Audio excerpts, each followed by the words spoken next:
2021 School Board Listening Session. Today is Monday, September 11th, 2023, and it is 6 p.m.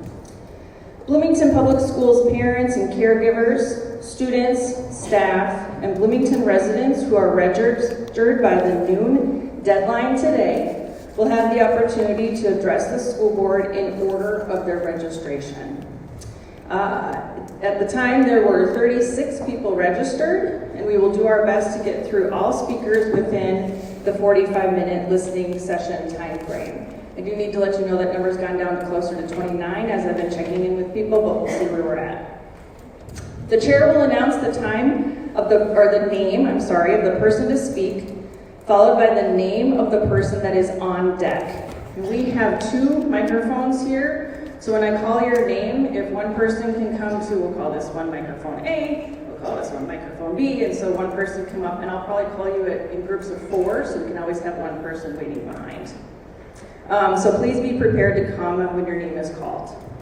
Each speaker is allotted 2 minutes. Please state your name at the beginning of your comments. When your time concludes, please return to the audience so the next speaker can begin in a timely fashion. Audience members shall remain respectful to the speaker so they can finish their comments within their allotted time.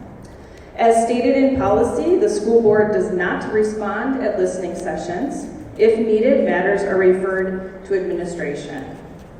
The listening session will conclude no later than 6:45 p.m. If there are registered speakers that did not have an opportunity to address the board, we will offer the opportunity for you to sign up first for the next listening session on October 9th. Alternately, you may also email us your written comments to the school board. All right, and with that, we are ready to get started. These are the first 4 names, so if I can have Mike Yankee at this one, Anita Smithson at this one, Danny Individual-Colley at this one, and Brittany Hollick at the B. Is Brittany Hollick not here? Okay, then Corey Bussey at this other microphone, please. Thank you. All right, Mr. Yankee, go ahead. Hey, how are you doing? So my name's Mike Yankee. I am a parent in Bloomington. I have 2 kids, Jarvis, who's 9.5-year-old, who's in the Elements program at Richfield, and Quinn, who is just absolutely tearing up pre-K at Northern Hills. So I was at the last listening session, and based on what I heard, you need to forgive me if I walk away thinking that they are taking it upon themselves to show my kids hardcore graphic pornography in school. So I was actually relieved when I read the book banning petition shared by failed school board candidate Natalie LaRose and realized that all of the books targeted for banning at the elementary level are books that recognize and celebrate children that are transitioning. Just by their very presence, these books signify that all are welcome. Now, as for books targeted to high schoolers, many absolutely include R-rated sexual situations. And if you're here at the last listening session, our neighbors on the other side regaled us with several context-free passages describing handjobs and blowjobs and strap-ons, while tearfully begging us to think of our children. Well, I am thinking of our children. These are children who are driving cars and visiting colleges and considering whether they want to join the military. They have jobs. I'm remembering that hitting these milestones means dealing with immense pressure related to sex and identity. I'm not concerned with my kids reading about sex. What I am concerned about is that my kids, like all kids, are going to need to find a way to understand their feelings in a way that they're not going to get by just speaking to me. I'm a cool dad, and my kids can come to me with anything, but my son and I can't even repeat the word insert to each other without giggling like Beavis and Butthead. So he's going to need more resources than just me in this conversation. And he's here, by the way, tonight, because I told him that they're going to come for heavy metal and horror movies next. Now, in Bloomington, we can laugh a lot of this off because, yeah, there's public libraries and there's half-price books and people can get it somewhere else. But the same fight has already been taken to public libraries. Meanwhile, adult content, Pornhub, cannot be accessed in Utah because people who don't know how the internet works or how sex works, they're just sure that they don't like either of them, have put together some online age verification laws that just don't work. I'm afraid to see what happens when things are banned at the elementary level because I can see what happens when they Your time's up. Thank you. Ms. Smithson.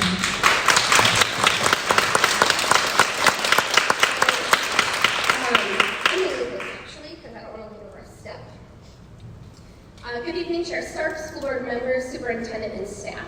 My name is Anita Smithson. I'm a parent of 3 children, 2 that attend Olson Elementary and 1 that is in daycare. We're Bloomington residents and BPS volunteers. I'm here today because I'm a reader, and my kids are readers, okay? When they were young, it was through books that we explored big emotions, tantrums, the concept of fairness, and sharing. Now, in their adolescence, we use books for many reasons. Some of them are just for fun and the love of reading.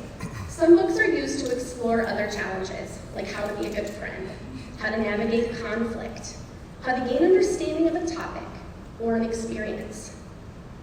Last month, you heard from some parents who selected passages out of books to read in an effort to get you to remove these books from our public school libraries.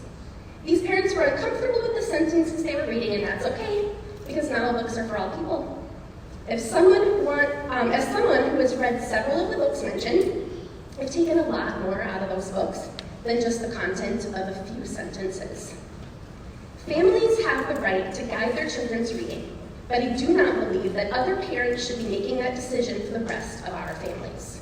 Specifically, this small group of parents should not dictate what books other people's children are allowed to read or have access to in our public school libraries. This small group of parents should not be allowed to censor, restrict, or remove materials made available. Removing books from libraries is a ban on books.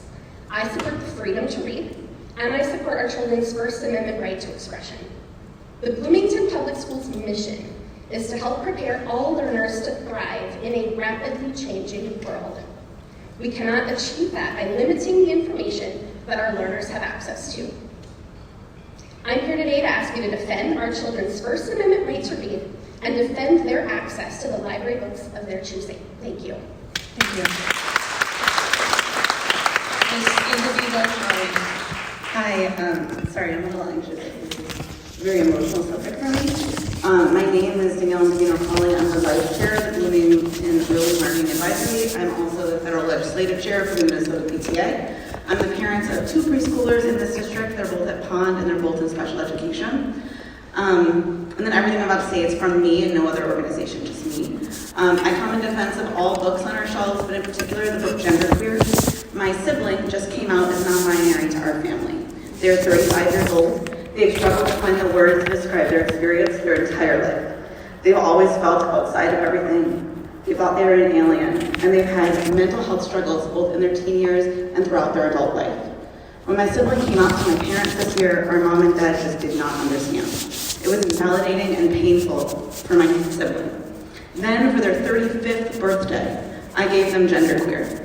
The language and experience in the book made them feel seen, and for once in their life, they felt normal and like they had words and descriptions for things that they had struggled with. They said to me that if they had access to this book as a teen, they wouldn't have struggled so much with their language and understanding for who they are. And I firmly believe that if they could have brought this book home all those years ago and had a discussion with my parents about it, my mom and dad would have understood and accepted them. This book was not meant to be erotic or arousing, but to express the feelings and process that someone, a teen, who is non-binary may go through. Genderqueer shows a world and experiences not represented in many places. No popular TV shows or movies have tackled what it's like to discover that your true self is non-binary or asexual. Access to this book could impact the mental health and well-being of our students, as well as be a conversation piece in the parent-child relationship that grows better understanding and bonding for our families. It is essential to have access to it. Genderqueer does have some startling images. They may make adults and child readers uncomfortable. But also, in the context of that book, the author and protagonist is profoundly uncomfortable with sexuality. So, I want to say about Ms. Individual-Colley, your time is up. Yeah, thank you. Carly Sept, you're going to be up here. And I neglected to mention, by the way, if you need the microphone brought to you, we will happily do that. Just let us know. Mr. Basira. I'm Corey Bussey. I'm a 25-year resident of Bloomington, and I'm here again tonight to address the continued efforts of a confused minority to ban books in our school libraries. They'll tell you it's not. In fact, last month, Christina Stockton told us, quote, "We are not here asking you to ban and do all kinds of terrible things to these books. We're simply asking you to remove them from the school." Christina, that's exactly what book banning is. Don't take my word for it. Ask the American Library Association. Also last month, Speaker John Peters assured us that the petition the Moms of Liberty extremist group has circulated, quote, "is not about discriminating towards any particular group." However, of the 30 books this petition seeks to ban from our school libraries, more than a third of them have transgender themes. And you can see their goals and whom they like to discriminate against in the disgusting comments made by those who signed their petition. Karen Eliason says, "I do not want my son exposed to pornography and LGBTQ information." Dan Wheatley says, "This kind of human garbage has no place in the public schools of our city." Adam DeSanto says, "The people pushing this garbage on kids are demonic communists and must be stopped." So I disagree, John. It's clear that this transparently bigoted effort is all about discriminating against particular groups, because it's never been about the books, has it? Your attempts to claim otherwise would be laughable if they weren't so dangerous.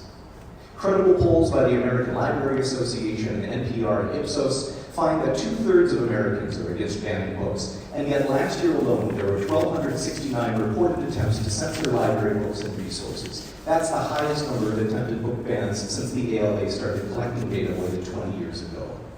I'm calling for a wholesale rejection of this petition.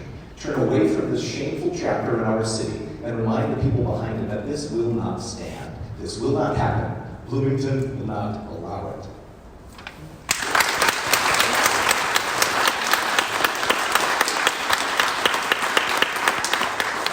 Is Courtney Azar here? Yes. Okay, you are at this next microphone, and then next up is Ms. Sebchuk. Hi, my name is Carly Sepchek. I have students at Jefferson and Valley View Middle. I'm a Bloomington resident for many years.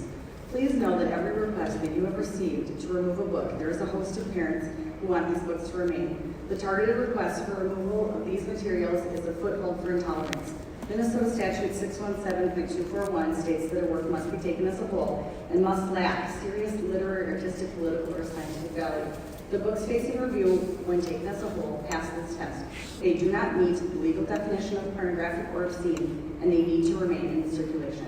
Our school board general statement of policy 606.1 says critical thinking and decision-making concerning both controversial and non-controversial topics are basic processes which must be developed for effective citizenship. Someone being uncomfortable with a topic should not make the decision for the district. The books legally need to remain as they were in our K-12 media centers before the removal requests were received. Diverse perspectives, including LGBTQ+ experiences and identities, are important. Do not cave to this pressure, which does not have any legal standing, as doing so would be a detriment to all students. If you remove books because of someone's misguided fear, you have allowed intolerance and bigotry to rule, and the development of our youth, our effective citizens, is curtailed. To get specific, I have read many books in this list, including All Boys Aren't Blue.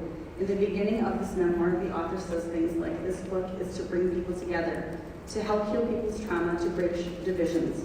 I noticed that no one at last month's listening session mentioned that. The author said, if you can't see yourself in existing books, then you should write one. It is crucial these books remain on our shelves. We all know this is really a much bigger issue than the books, but this is where it starts. Access to books that represent various viewpoints, cultures, and experiences prepares all kids to engage with a diverse and complex world and to be those effective citizens. Thank you.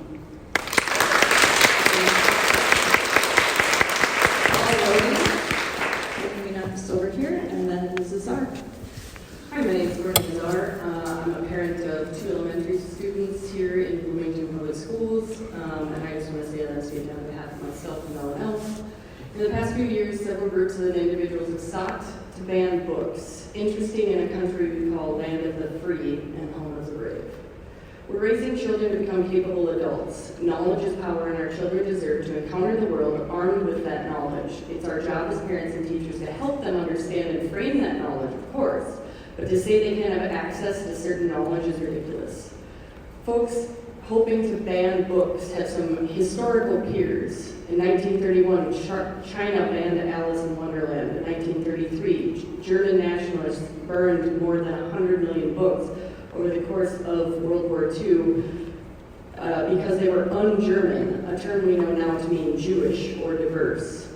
In the 1950s, McCarthy era confiscated and burned books. In 1965, the Dark banned a book in Ireland for clerical abuse of children. In 1992, Serbian nationalists destroyed a library in Sarajevo, burning more than 1.5 million books. History has never viewed folks that burn books in a positive light, nor banned them, nor has it ever helped any student at any age.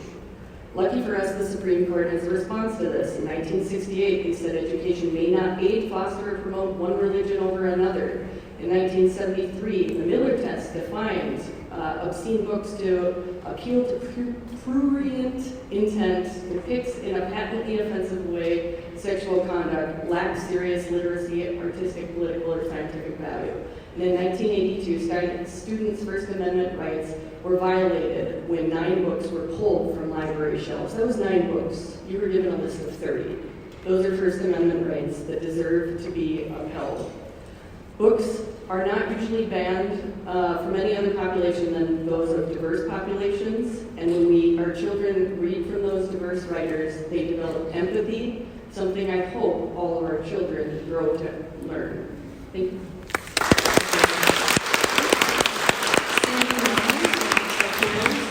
Mr. Rhodey, you're up. My name is Paul Rhodey. I'm a happy citizen of this great city and the pastor of Care Ministries at Transfiguration Lutheran Church here in Bloomington. I want to thank you, board members, for serving public education in Bloomington and for your intentionality in listening to our community. I commit myself to listening to the voices present who disagree with me. In that spirit, I begin with an assertion that I hope we can all agree on. I hope kids in Bloomington learn to read and to love reading. It isn't merely that I love to read, but I could not do my work as a Christian pastor, navigate our beautiful city, pay my taxes, or read the lovely notes from my wife without knowing how to read. We live in an information age where we are all bombarded with information and contradictions. I stand before you because in order to think through all we read and hear, I believe 2 things need to happen in public education. We need to read books that reinforce who we are, and we need to read books that introduce us to others who are not like us. Reading is a perfectly safe way to explore ideas and culture that at first blush are unfamiliar, uncomfortable, may feel threatening, may in fact be wrong, or reading may teach me that I am wrong. This has happened many times, including in lovely notes from my wife. Which is to say, I hope kids in Bloomington learn to think, learn to assess what they read. Is it true? Does it make sense? Does it help all of us see and sort a complicated world? Learning to understand those who differ from us is as essential to learning as learning to articulate who we are and seek to be. If we only read books about things we already know or with which we agree, we cannot call this education. I'll repeat that. Your time is up.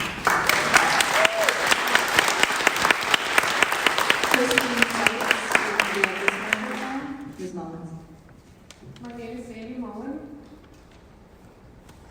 and I've lived in Bloomington for 30 years. My son graduated from Jefferson High School.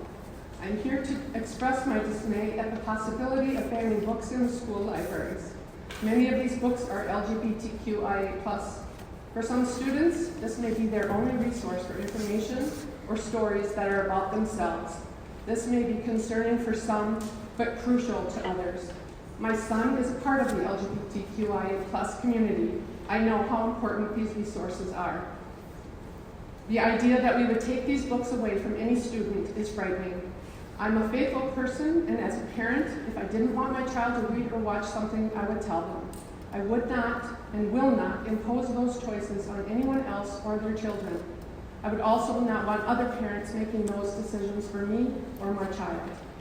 Banning books will lead Bloomington schools down a slippery slope of other bans and prejudices. I would like to see Bloomington continue to be inclusive and on the right side of history. Thank you.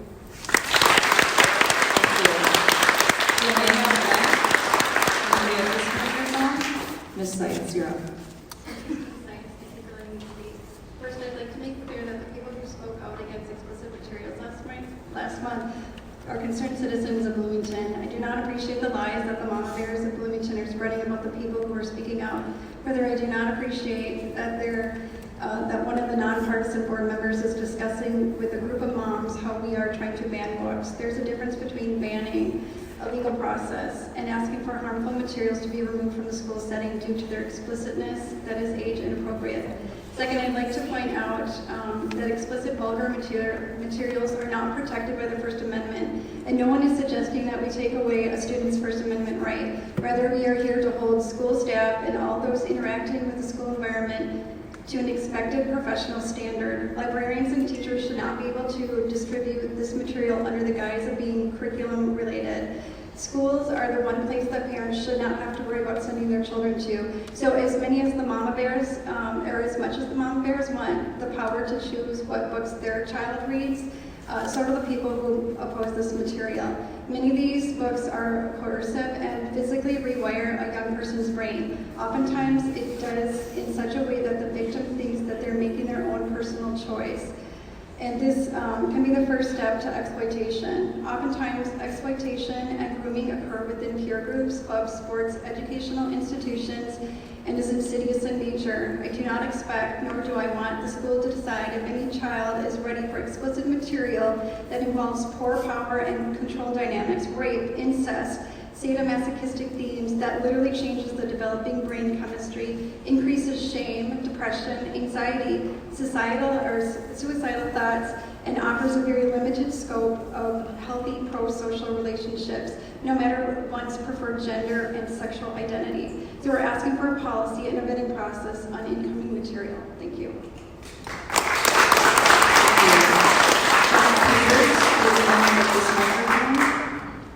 Ms. Black, you're up. My name is Danae Black, and I am a licensed professional and clinical counselor. My primary area of focus is working with mandated clients who have sexually offended, those who demonstrate sexually maladaptive behaviors, and digital tech pornography addiction. I also work with victims and survivors of acute and complex trauma, people recovering from narcissistic relationships, and those struggling with anxiety, depression, and personality disorders. In a world where there is increased sexual aggression, poor relationship communication, poor social skills, and ever-changing boundaries, and increased negative thoughts of self, these books only add to a field that's already beyond saturated. If a child is experiencing high ACEs, which include abuses that are sexual, mental, physical, emotional, and neglectful at home, and these are reinforced elsewhere, they may begin to believe that these poor coping tools are appropriate and will increase their risk of engaging in maladaptive behaviors, such as increased aggression or breaking the rules of consent. They may even pursue seeking out sexual themes in real life and might expect them from others who might be more vulnerable than them. Time and again in my practice when asked, offenders state that they were introduced to sexual materials before they were mature enough to have it or to experience it, and their idea of sexuality became distorted. Victim survivors were also introduced to materials before they were ready as part of the grooming process. Introducing children to sexual materials, regardless of intent, increases the risk of shame, guilt, confusion, a desire to isolate, to hang on to negative thoughts and feelings that should be shared and discussed amongst people they trust and who love them. Predatory and covert behaviors increase the risk of creating both perpetrators and victims. Exposing children to hypersexual content is damaging in a manner that is lifelong. It is a problem to have these books in school where children whose brains are still developing can check them out, often not completely understanding the content that's in them. Please, I implore you to see the bigger picture of what this is doing to the most vulnerable children. Thank you. Chase Bernard, you will be at this microphone, and then Mr. Peters, you're up.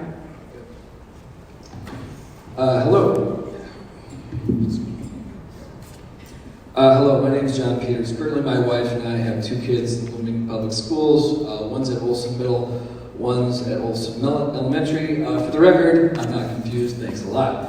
At the last listening session, a number of us read excerpts from books that are currently available at various schools in the district and contain sexually explicit material. Today, we'd like to continue the conversation and lobby for a policy and a vetting process to make sure that the reading materials in our schools are age appropriate. According to the U.S. Department of Justice and the FCC, obscene content is not protected by the First Amendment and must not be broadcast on the public airwaves such as AM or FM radio.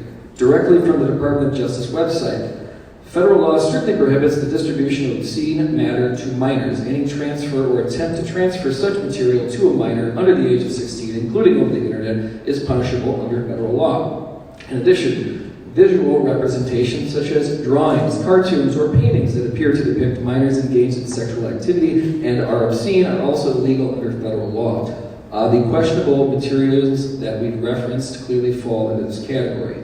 Now, you can call this book banning if you want. We're not talking about burning books or going after the publisher. You can still get the books at a bookstore, Amazon, the adult section at the public library. This is about making sure that the books available in the school libraries and classrooms are age appropriate and do not contain sexually explicit material. A vetting process is needed at the school and or district level to make sure that books coming into the school are age appropriate and to remove existing books that are not age appropriate. On a more personal note, I don't appreciate being compared to Nazis and people who actually burn books and so forth, and also, the people who want to ban books were never good people in history. Well, I would also point out that people who want to sexualize children are not good people in history either. Thank you.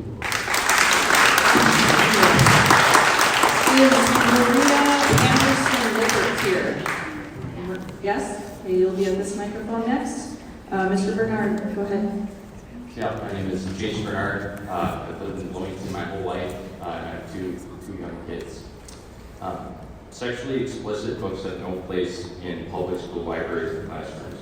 Rules and regulations have been passed to protect children from harm, and this board has a responsibility to uphold the rules and laws established by the district, state, and nation. Minnesota Statute 617.291 finds that sexually explicit materials are harmful to minors, and it is in the best interest of the minors within the state that these materials be restricted. Sexually explicit books that are in Bloomington public schools should be removed or restricted because they contain obscene and graphic sexual content that is not age appropriate for minor children and have no educational merit. According to School Policy 904.1, the school board governs the distribution of non-curricular materials on school property and at school activities. The policy states, unquote, the policy states that distribution of materials identified as obscene, indecent, and vulgar are always prohibited. This mirrors Minnesota Statute 617.293 that restricts the spread of any printed matter that is harmful to minors. At the last listening session, the school board was exposed to the fact that many sexually explicit books in the school library can be found and obtained by minors without restrictions or parental consent. However, the board knowingly allows harmful material to remain in the schools and has yet to enforce further inspection or inquiry into these materials. This board has a duty to fully seek and understand the facts and specifics of this situation. The school board's obligation is to ensure the individual district schools abide by the established rules and policies. Sexually explicit books have been deemed harmful to minors and in any public setting need to be restricted from distribution and display. These harmful books are already prohibited per school policy, and the board must uphold this policy. Do not be distracted by the opposition's use of the word ban, or even some parents' desire to allow children to obtain this obscene, indecent, and vulgar material. Sexually explicit books are not permitted to be distributed to minors without restrictions and have as much business being found in school libraries as a cigarette should be available in the school vending machines. Your time is up. Thank you. Thank you. Zach Harris, you're going to be in this microphone next. Ms. Anderson-Lippert. My name is Maria Anderson-Lippert. I'm a resident of Bloomington. I have two young kids who have greatly benefited, and myself, from ECFE and the Help Me Grow program that the public schools facilitates. And we are excited to send them to Bloomington Public Schools as they grow up. I'm also a Lutheran pastor, and I come speaking grounded in my Christian values, although my Christian values should not guide what the public school does. I am also the daughter of a public school educator, and know firsthand the work that goes into being a public school educator through watching my mom do so. So I wanted to say first that there's no secret that this conversation about banning books is largely geared towards content that is around LGBTQ identities and experiences. And LGBTQ kids in our schools are unequivocally deserve to be safe and know that they are loved in our schools, and they be able to see themselves reflected in the content of the books in our library. They are people in our public school system, and that's what they deserve. Secondly, I cannot imagine a better setting or a set of more supportive adults for children to navigate these things, aside from the adults that are their parents. I can't imagine better people to do that than public school teachers and ESPs and all of the people who work within a school system. And so I do not support the banning of any books in our library or the taking out of any books. I believe they all need to be there, that kids need to have access to the stories and the literature that is out in the world, in our public schools. Thank you.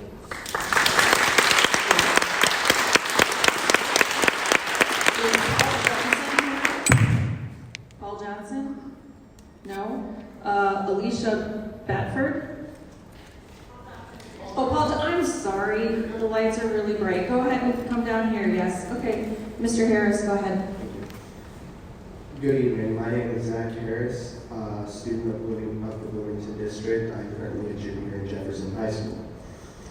I've come to this meeting to discuss the issue of banning books. As a student, I strongly believe that this action is a gateway and path toward authoritarianism. History is a particular passion of mine, and I can think of a myriad of ways and examples throughout even recent times we can reflect on and learn from. Consider the American segregation movement. Those in favor of segregation supported banning literature we consider important classics today, like To Kill a Mockingbird and Malcolm X. These bans were in effect to suppress a group of people through lack of unique perspectives and education, as it challenged the beliefs of those who held power. Today, I am disappointed and fearful to witness history repeating itself, as groups challenged in their perspective, attack literature with themes and issues of sexuality. I also believe the act of banning books stands against our First Amendment rights, more specifically freedom of speech and expression, which are fundamental and important aspects to our democracy. If we were to abandon these ideals, we chip away at our freedoms. Finally, to ban a work of literature or art of any kind is to ban an idea or perspective that we may never see again.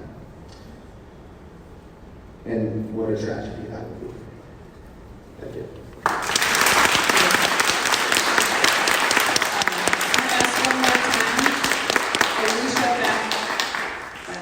Alicia. Okay, Rachel Woodford, you'll be next up on here. Mr. Johnson, you're up. Greetings, and thank you for the opportunity to speak. Public schools play a vital role in our community and in our country. Schools provide enlightenment to what would otherwise be a world dominated by ignorance. Without public schools, many citizens would not be able to afford a proper education. I count myself among the number. Ignorance is a powerful enemy. Prejudice is born of ignorance. It's not a crime to be ignorant. None of us knows everything. We're all ignorant of something. Young people in particular have a lot to learn about the world and a lot to learn about themselves. Libraries and books are a fabulous resource to kids. Not all kids are the same, we know this. Some may love to read fiction. Others may prefer to follow the curiosity about the world by reading up on whatever subject interests them in the moment. Our kids are as diverse as we are, as diverse as the world is. Some young people are straight, other young people are gay, some are in between, and many are unsure. To some of those kids, the library is the only resource they have to help them navigate those tricky questions, those tricky feelings. What all kids do have in common is the right to safety, to feel safe in their identity. They have the right to see themselves reflected in the material that they are presented with at school and in the world. Young people are trying to discover not only the world around them, but they're trying to discover themselves and who they are. We as parents need to support them. And the School Library is one among many resources that can help us do that.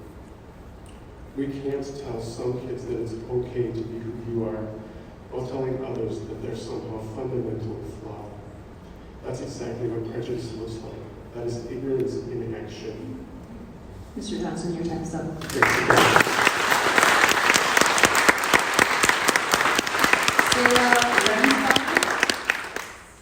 Can you get this microphone?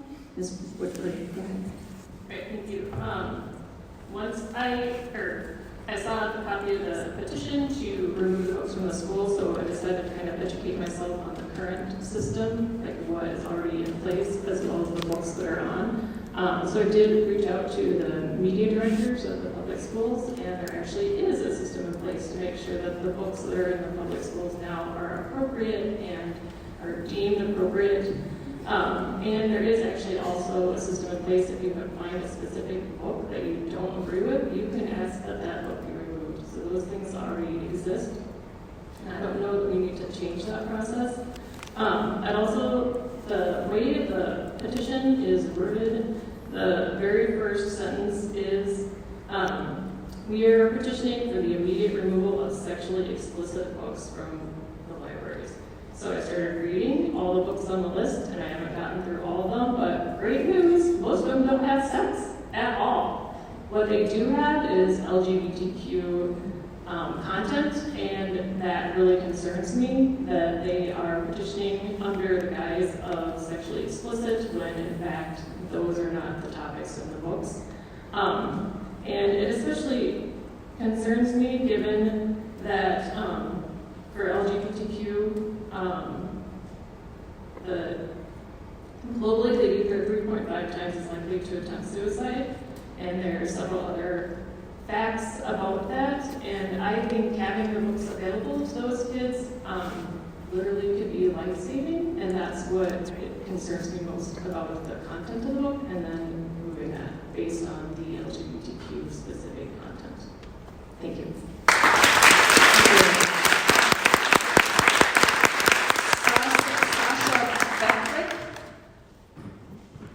So, Sasha, you're going to go to this microphone over here. Thank you. And Ms. Rumsbottom, yeah. Thank you. My name is Sarah Rumsbottom, and I thank you for listening to us tonight. I have two children that are Jefferson High School students, and they both attended Olson Middle and Olson Elementary Schools. I'm speaking tonight not only as a parent, but as a concerned member of this community. I believe that access to a diverse range of literature is essential for the intellectual growth and development of our students. At the last listening session, I heard many state that this was not a petition to ban books, but then went on to say that they only wanted these objectionable books removed. As well as removing content, they requested the school board to implement a rating system. I find both of these requests seriously objectionable. It is undeniable that books have the power to open young minds to different perspectives, cultures, and ideas. They encourage critical thinking, empathy, and appreciation for diverse life experiences. Every person deserves to see themselves in a book. If we were limiting access to books, we risk depriving them of opportunities for personal growth and enlightenment. Many of the book banning petitioners read excerpts about sexual content that differs from that of straight sex. Not all relationships are the same, and therefore not all books will be the same. It is important to acknowledge that literature often explores complex and challenging themes. While some books contain content that some parents or community members find objectionable, it is crucial to remember that the role of our school system is not to impose personal beliefs or censorship, but to provide a well-rounded education that fosters independent thinking. Many of the book banning petitioners read excerpts about painful or confusing and inappropriate sexual encounters such as underage relations. When we read about difficult content, it is not merely for the shock factor. Difficult things happen in life, and writing and reading about them is a way of coping, of finding support, and of finding our way. Again, it is not the role of our school system to impose censorship. I hear that my time is up. Thank you. Thank you. Looking at this microphone, and I think these will be our last two speakers for the evening. Ms. Beckerick, go ahead. My name is Sasha Beckridge. I'm a Bloomington resident with children at both Valley View Middle and Jefferson.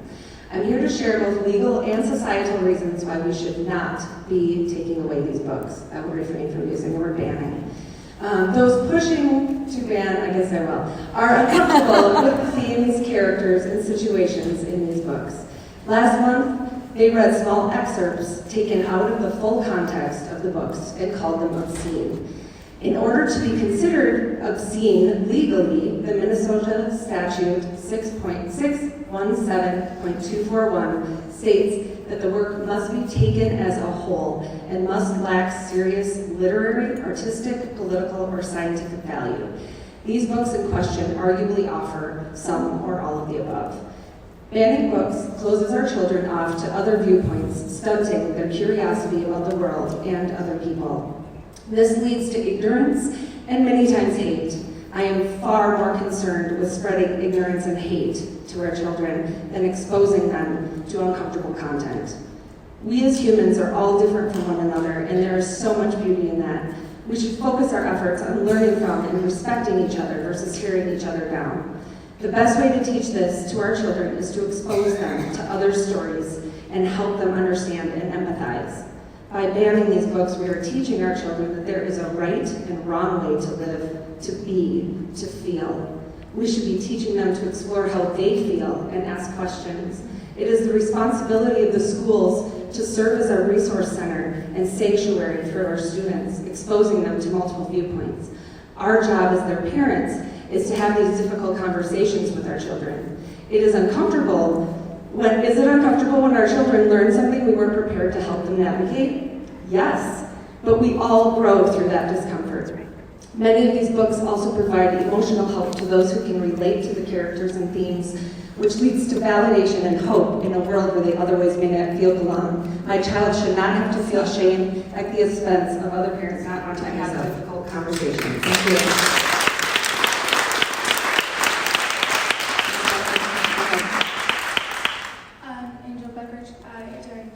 Middle School, and I would like to speak on behalf of the banning books. I would like to say that you cannot judge these books because of pieces taken out of context. State statute says that you have to consider them as a whole. Banning these books will only give us silence when what people need to hear is the speech. It will close our ears when we need to be able to listen, and it makes us blind when we need sight. The truth is that banning these books is really only going to make people want to read them more. That's right. But banning books is not going to protect your children. It's only going to stop them from having a well-rounded education. So are we really going to sit here and let them tell us what's best for us? Because I'm not.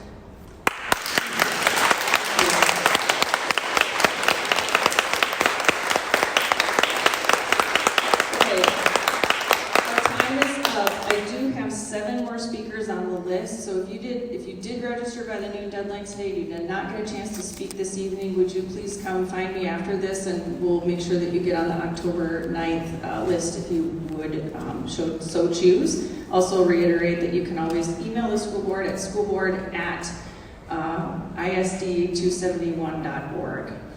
This board does not respond at listening sessions, as I mentioned before, but I am going to turn it over to Dr. Milby if he has any closing thoughts. Thanks for being here tonight, and my only closing thought is just a reminder, I said it at the last listening session, to the policy 606.1, I think was referenced earlier by somebody, is the channel to lodge concerns about materials, and so I'd encourage folks to use the form in that policy if they have a concern. Oops, I am going to take a little bit of personal privilege. I do appreciate the respectfulness of the audience tonight, of everyone having a chance to speak. We got through 21 speakers in 45 minutes, which I'm really grateful for. So thank you to everyone for your cooperation. And this listening session is adjourned.